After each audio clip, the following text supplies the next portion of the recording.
আসসালামু আলাইকুম রহমতুল্লাহ। সবাইকে ধন্যবাদ জানাচ্ছি। সকাল থেকে এক নাটক মঞ্চ দেখছি।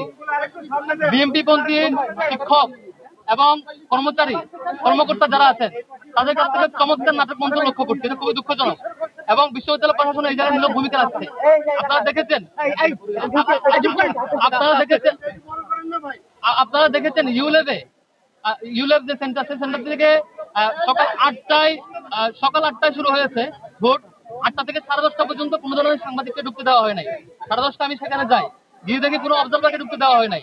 পরে গিয়ে শুনি সেখান থেকে ইসলামী ছাত্র আন্দোলনের একজন পুলিশ এজেন্টকে বের করে দেওয়া হয় এবং 10 জন থেকে 6 জন ছাত্র দলের পুলিশ এজেন্ট ছিল, কাউকে ঢুকতে দেওয়া হয়। কি করেছিল সেখানে? 10:30 পরে যখন আমরা অভিযোগ দিই, আধা ঘন্টা আমাদেরকে দাঁড় করিয়ে রেখে পরে মিডিয়া এবং অবজারভাররা ঢুকতে পারে।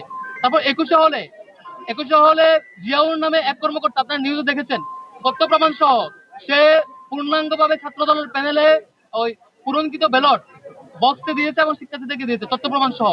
সে অভিযোগ যখন আসছে, সবাই যখন প্রেস কনফারেন্স করছে সেটি দেখার জন্য, সিএসসিতে আরেক বিএনপি পন্থী কর্মকর্তা সেটি দেখার জন্য আমাদের নামে নাকি একটা পেজে চেক বক্স দিয়ে কি করছে। আমি এখন তার বহিষ্কার এবং গ্রেফতার দাবি করছি। সিএসসি সেন্টারে যে এই কাজ করেছে, যার ব্যাপারে কনসার্ন আছে জিয়া স্টাফ, তাকে এখনই গ্রেফতার করতে হবে এবং সে পুরো নির্বাচনকে প্রশ্নবিদ্ধ করবার জন্য, 21 হলের ঘটনাকে লুকানোর জন্য, লুকোচুরি করবার জন্য সে এই ধরনের ঘটনা আশ্রয় নিয়েছে। 21 হলের যে কর্মকর্তা বিএনপির ছাত্র দলের পূর্ণাঙ্গ প্যানেলের চেকলিস্ট দেওয়া, ভোট দেওয়া ব্যালট বক্সে ঢুকিয়েছেন বলে অভিযোগ এবং নিউজ আসছে এবং তথ্য প্রমাণ আসছে, তাকে যেমন গ্রেফতার করতে হবে, আবার সেই ঘটনাকে ধামাচাপা দেওয়ার জন্য, ডিজাস্টার কন্ট্রোল করার জন্য এখানে তাদেরকে তাদের পরিকল্পনা অনুযায়ী আরেক নাটক সাজানো হয়েছে যে একটা সিঙ্গেল পেজে, তারা পারলে আরো কয়েকটা পেজে করতো এই নাটক ঢাকা দেওয়ার জন্য, হয়তো কোলায় উঠতে পারে নাই। যে করেছে তাকে এখনই গ্রেফতার করতে হবে এবং পানিশমেন্টের আওতায় নিয়ে আসতে হবে।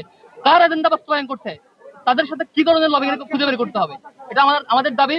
আর হচ্ছে প্রত্যেকটা জায়গায়, প্রত্যেকটা সেন্টার, যেমন আমি যেসব সেন্টারে গিয়েছি বলা হয়েছে প্রার্থীরা ভিতরে ঢুকতে পারবে না, কিন্তু ছাত্র দলের বিপি প্রার্থী আবিদ, তিনি দেখেছি ঢাকা ইউনিভার্সিটি ক্লাবের সেন্টারে ভিতরে ঘুরে ঘুরে দেখেছেন, সিএসসিতে বারবার ঢুকেছেন, প্রত্যেকটা সেন্টার বারবার ঢুকছেন।